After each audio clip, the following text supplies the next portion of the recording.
এক সম্ভ্রান্ত মুসলিম পরিবারে জন্মগ্রহণ করেন। তার পিতার নাম মোহাম্মদ তহুরুল ইসলাম এবং মাতার নাম মোসাম্মদ সালেহা খাতুন। এই মেধাবী কর্মকর্তা 2014 সালে পাবনা ক্যাডেট কলেজ হতে এসএসসি ও 2016 সালে একই কলেজ থেকে এইচএসসি পরীক্ষায় সফলতার সাথে উত্তীর্ণ হন। তিনি 2020 সালে Bangladesh university of professionals BUP থেকে বিএসসি অ্যারোনটিক্স ডিগ্রি অর্জন করেন। কর্মকর্তা 22 ডিসেম্বর 2016 তারিখে বাংলাদেশ বিমান বাহিনী একাডেমিতে যোগদান করেন এবং সফলতার সাথে প্রশিক্ষণ শেষে 1 ডিসেম্বর 2019 তারিখে জিডিপি শাখায় কমিশন লাভ করেন। তিনি চাকুরিকালীন সময়ে বিমান বাহিনীর বিভিন্ন ফ্লাইং স্কোয়াড্রন যেমন 15 স্কোয়াড্রনে পাইলট, 35 স্কোয়াড্রন পাইলট এবং অ্যাডজুটেন্ট হিসেবে দায়িত্ব পালন করেছেন। চাকরিকালীন সময়ে কর্মকর্তা দেশে বিদেশে পেশাগত বিভিন্ন কোর্সে অংশগ্রহণ করে সফলতার সাথে তা সম্পন্ন করেন। তিনি বাংলাদেশ বিমান বাহিনীর 11 স্কোয়াড্রন হতে বেসিক ফ্লাইং ট্রেনিং, 15 স্কোয়াড্রন হতে basic jet and fighter conversion course, aeromedical institute হতে ফিজিওলজিক্যাল ট্রেনিং কোর্স এবং physiological indoctrination course, school of security and intelligence হতে officers basic air intelligence course, Bogura radar unit হতে electronic air warfare course, school of physical fitness হতে watermanship course ও বিমান বাহিনী academy হতে potential flight commander course কৃতিত্বের সাথে সম্পন্ন করেন। এছাড়াও তিনি অতি সম্প্রতি ভারত হতে operational in training aerospace medicine fighter course সফলতার সাথে সম্পন্ন করেন। কর্মকর্তা 21 জুলাই 2025 আনুমানিক 1313 ঘটিকায় নিয়মিত প্রশিক্ষণ উড্ডয়নকালে এক মর্মান্তিক বিমান দুর্ঘটনায় পতিত হন। পরবর্তীতে সম্মিলিত সামরিক হাসপাতাল ঢাকায় চিকিৎসাধীন অবস্থায় মৃত্যুবরণ করেন। ইন্না লিল্লাহি ওয়া ইন্না ইলাইহি রাজিউন। মরহুম কর্মকর্তার কমিশন চাকুরি 5 বছর 7 মাস 21 দিন এবং মৃত্যুকালে তার বয়স হয়েছিল 27 বছর 8 মাস 13 দিন। মৃত্যুকালে তিনি মা বাবা, স্ত্রী এবং অসংখ্য গুণগ্রাহী রেখে গেছেন। বিমান বাহিনীতে তিনি অত্যন্ত সততা, নিষ্ঠা ও দক্ষতার সাথে তার অর্পিত দায়িত্ব ও কর্তব্য পালন করেছেন।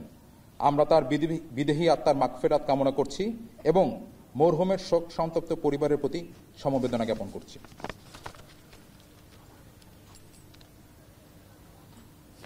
অনুষ্ঠানের এ পর্যায়ে মরহুমের মামা জনাব মোহাম্মদ আলীকে তার বক্তব্য প্রদানের জন্য বিনীত অনুরোধ করছি।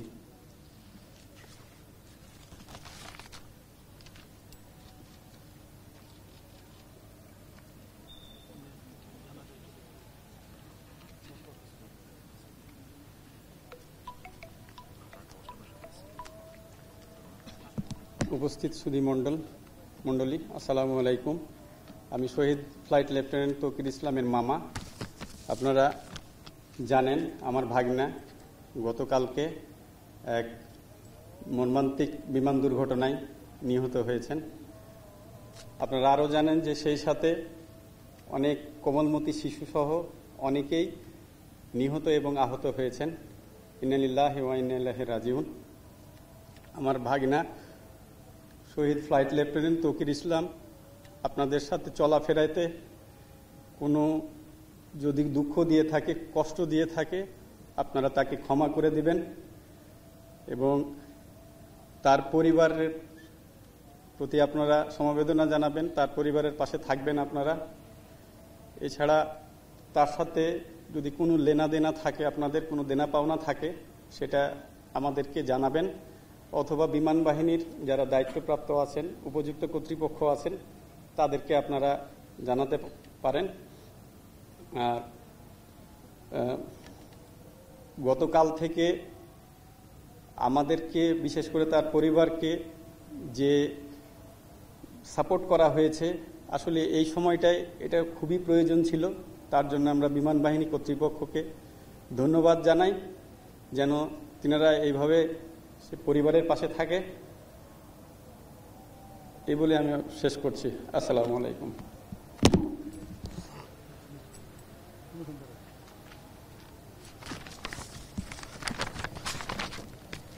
সম্মানিত সুধী, এখন মরহুমের নামাজে জানাজা অনুষ্ঠিত হবে। আমরা সকলেই অবগত আছি গতকালের এই দুর্ঘটনায় আরও কিছু কোমলমতি প্রাণ, আনুমানিক 28-29 জন এখনো পর্যন্ত আমরা যেটা জেনেছি যে ইন্তেকাল করেছেন, সেই সাথে আরও অনেকে আহত হয়েছেন। আমরা আজকে এখানে যারা গতকালকের দুর্ঘটনায় নিহত হয়েছেন ওনাদের জন্য দোয়া করব এবং যারা আহত হয়েছেন তাদের দ্রুত আরোগ্যের জন্য আমরা দোয়া করব। এখন আমি বিমানবাহিনী ঘাঁটি বীরুত্তম একে খন্দকারের কেন্দ্রীয় মসজিদের ইমাম, ধর্মীয় পরামর্শদানকারী কর্মকর্তা মাহমুদ হাসানকে নামাজে জানাজা শুরু করার অনুরোধ করছি।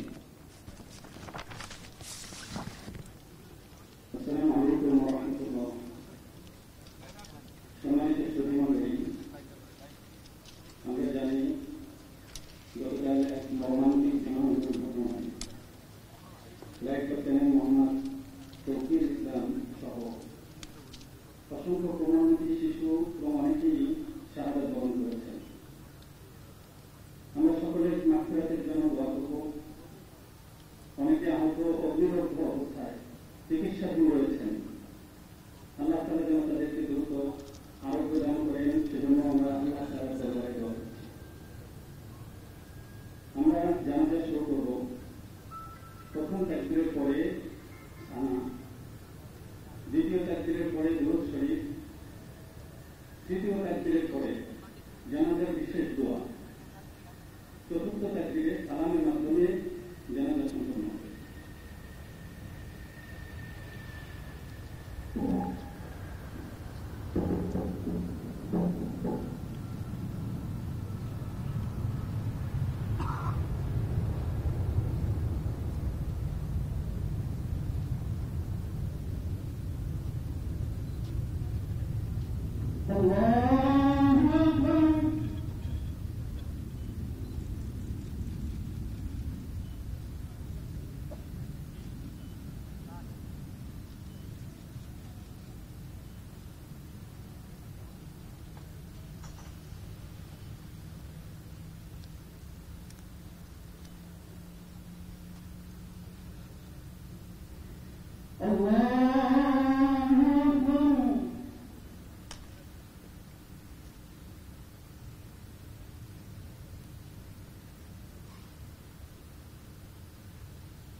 সুধীমণ্ডলী, অনুষ্ঠানের এ পর্যায়ে পুষ্পস্তবক অর্পণ।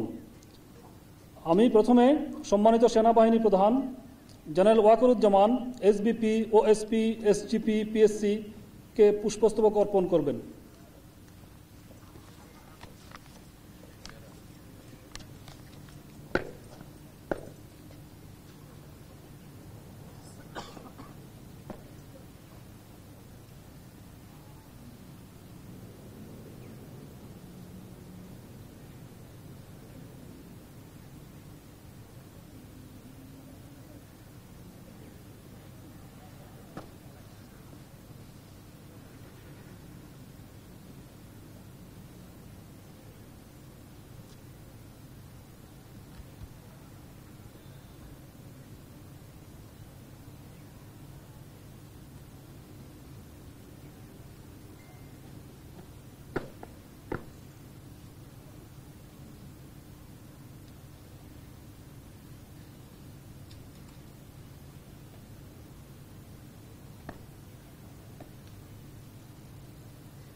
এখন সম্মানিত বিমান বাহিনী প্রধান air chief marshal Hasan Mahmud Khan, BBP, OSP, GUP, NSWC, PSC পুষ্পস্তবক অর্পণ করবেন।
এখন সম্মানিত নৌবাহিনী প্রধানের পক্ষে সহকারী নৌবাহিনী প্রধান পরিচালন পুষ্পস্তবক অর্পণ করবেন।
সম্মানিত সুধী, এখন পল বেয়ারারগণ মরহুম সহকারে রাজশাহীর উদ্দেশ্যে যাওয়ার লক্ষ্যে বিমানের দিকে ধীরগতিতে মার্চ করবেন।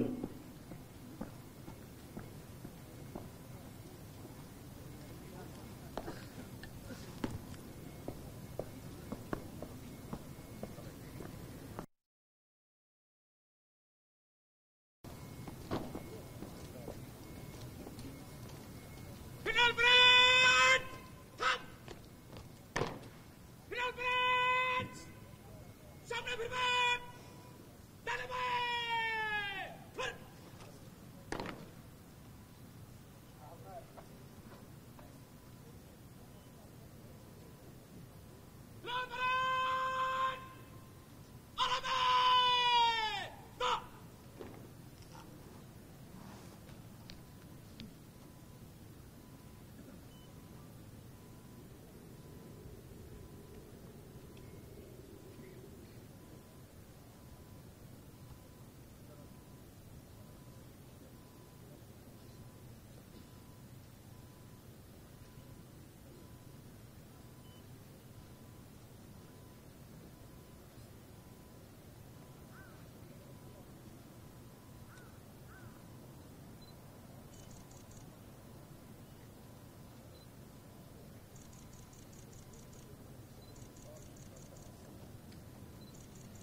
মাইলস্টোন স্কুলে বিমান বিধ্বস্তের ঘটনায় শিক্ষার্থীদের সঙ্গে আইনশৃঙ্খলা বাহিনীর খারাপ আচরণের জন্য সরকারের পক্ষে ক্ষমা চেয়েছেন আইন উপদেষ্টা ডক্টর আসিফ নজরুল। মঙ্গলবার মাইলস্টোন স্কুলে দুর্ঘটনাস্থল পরিদর্শনে গিয়ে শিক্ষার্থীদের তোপের মুখে পড়লে ক্ষমা চান তিনি। আমাদের যারা কোমল মজিদ অবশ্যই তাদের প্রকৃত অবস্থা জানানো হবে। কতজন শহীদ হয়েছেন, কতজন আহত হয়েছেন অবশ্যই জানানো হবে। সব দাবি আমরা মেনে নিয়েছি। এখানে কন্ট্রোল রুম স্থাপন করা হবে, ঘন্টায় ঘন্টায় আপনাদেরকে আপডেট জানানো হবে। এছাড়া আপনারা আপনাদের সাথে যেই বাহিনীরা খারাপ ব্যবহার করেছে সরকারের পক্ষ থেকে আমরা ক্ষমা চাচ্ছি এবং এই ব্যাপারে আমরা উপযুক্ত ব্যবস্থা গ্রহণ করব। উত্তরায় বিমান বাহিনীর যুদ্ধ বিমান বিধ্বস্তের ঘটনায় দগ্ধদের অনেকেই চিকিৎসা নিচ্ছেন জাতীয় বার্ন অ্যান্ড প্লাস্টিক সার্জারি ইনস্টিটিউটে। সেখানকার সবশেষ খবর জানাতে সরাসরি যুক্ত হচ্ছেন উমর ফারুক। উমর, বার্ন ইনস্টিটিউটে চিকিৎসাধীন যারা তাদের সবশেষ অবস্থা সম্পর্কে জানাবেন।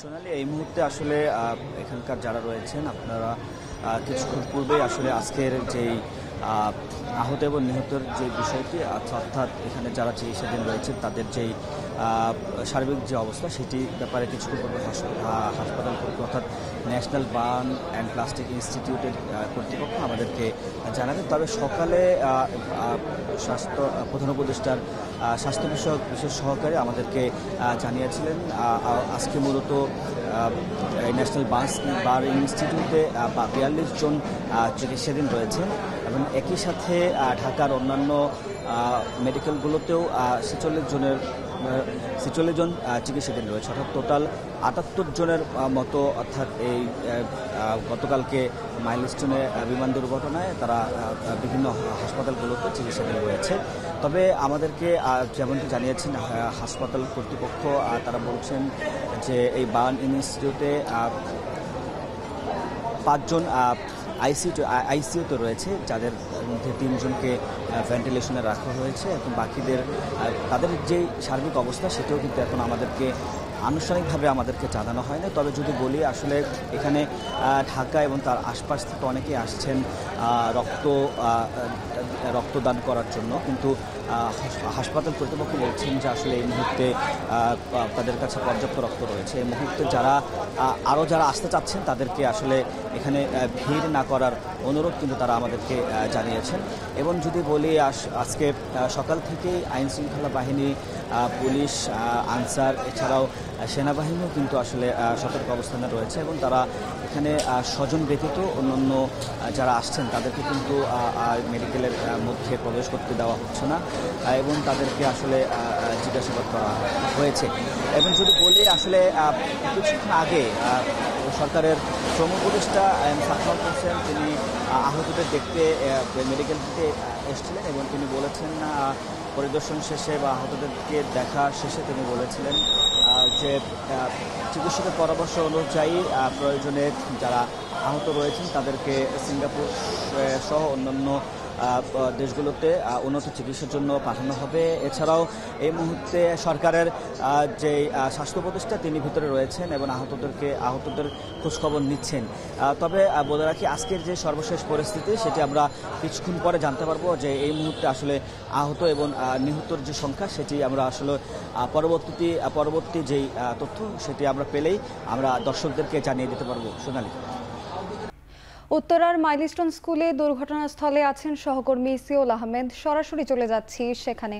সিওল, এই মুহূর্তে সেখানে কি অবস্থা আমাদেরকে জানাবেন।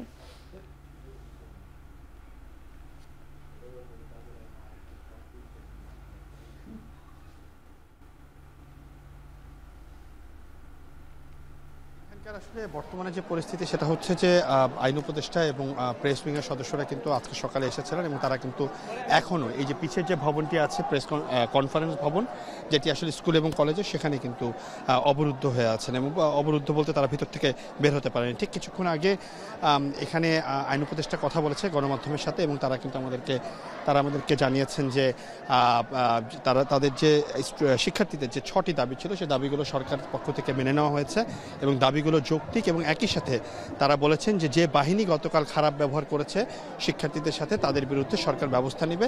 এবং একই সাথে বলা হয়েছে যে এই যে মাইলস্টোনের যে ঘটনাটি ঘটেছে এবং সেখানে যে মাঠ আছে এখানে একটি কন্ট্রোল রুম গঠন করা হবে যাতে প্রতি ঘন্টায় ঘন্টায় আহত এবং নিহতের সঠিক তথ্যগুলো দেওয়া হয়। এই যে যেই দাবিগুলো ছিল তার মধ্যে কিন্তু এই 4টি দাবি নিয়েই তিনি কথা বলেছেন। কিন্তু এরপরে যেটি ঘটনা ঘটেছে সেটি হচ্ছে যে আইন উপদেষ্টা কথা বলার পরে যখন বের হতে যাবে ঠিক তখনই কিন্তু শিক্ষার্থীরা আবারও তাদের দাবিগুলো নিয়ে জড়ো হয়েছে এবং এই যে পুরা মাইলস্টোনের যে মাঠটি আছে এখানে কিন্তু স্টুডেন্টরা এখন সবাই একসাথে জড়ো হয়ে আছে, তারা বিভিন্ন স্লোগান দিচ্ছেন এবং তারা তাদের দাবির কথাগুলো আবারও বলছেন। এবং আইন শৃঙ্খলা বাহিনীর সদস্য আগের চেয়ে বৃদ্ধি করা হয়েছে। যে কনফারেন্সের যে গেটটি আছে, যেই মাইলস্টোন কলেজের যে গেটটি আছে সেই গেটে কিন্তু অলরেডি আইন শৃঙ্খলা বাহিনীর সদস্যদের সংখ্যা বাড়ানো হয়েছে, তাদেরকে গেটেই সবাইকে রাখা হয়েছে। এবং এই যে আইন শৃঙ্খলা বাহিনী এখানে আনা হয়েছে তার বিরুদ্ধেও কিন্তু আপনার যারা শিক্ষার্থী আছে তারা কিন্তু বলছেন যে এই আইন শৃঙ্খলা বাহিনীর সদস্যকে কেন আসলে এই শিক্ষা প্রতিষ্ঠানে নিয়ে আসা হলো, এরকম একটি দাবিও কিন্তু তারা করেছেন যে কোনো আইন শৃঙ্খলা বাহিনী আসলে এইখানে থাকতে পারবে না। তবে সর্বশেষ সোনালী যতটুকু আপনি এতক্ষণ বললাম সেটি হচ্ছে যে আইন উপদেষ্টা এবং প্রেস উইংয়ের সদস্যরা এখনও পর্যন্ত কেউ বের হতে পারেনি, তারা সকলেই ভিতরে আছে। আইন উপদেষ্টা কথা বলেছেন, কিছু দাবি তিনি মেনে নিয়েছেন, তারপর এখনও অবরুদ্ধ অবস্থায় আছেন তারা। সোনালী, এই ছিল আমার কাছে মাইলস্টোন থেকে সর্বশেষ তথ্য। মাইলস্টোন স্কুলের দুর্ঘটনাস্থল থেকে আমাদের সঙ্গে সরাসরি যুক্ত ছিলেন সহকর্মী সিউল আহমেদ। শেষ করছি এখন চারদিক। এখন টেলিভিশন ওয়েবসাইটে দেখতে ভিজিট করুন www.ekhon.tv। এছাড়া ফেসবুকে দেখতে ভিজিট করুন facebook.com/tv.ekhon আর ইউটিউবে দেখতে ভিজিট করুন youtube.com/c/ekhon tv।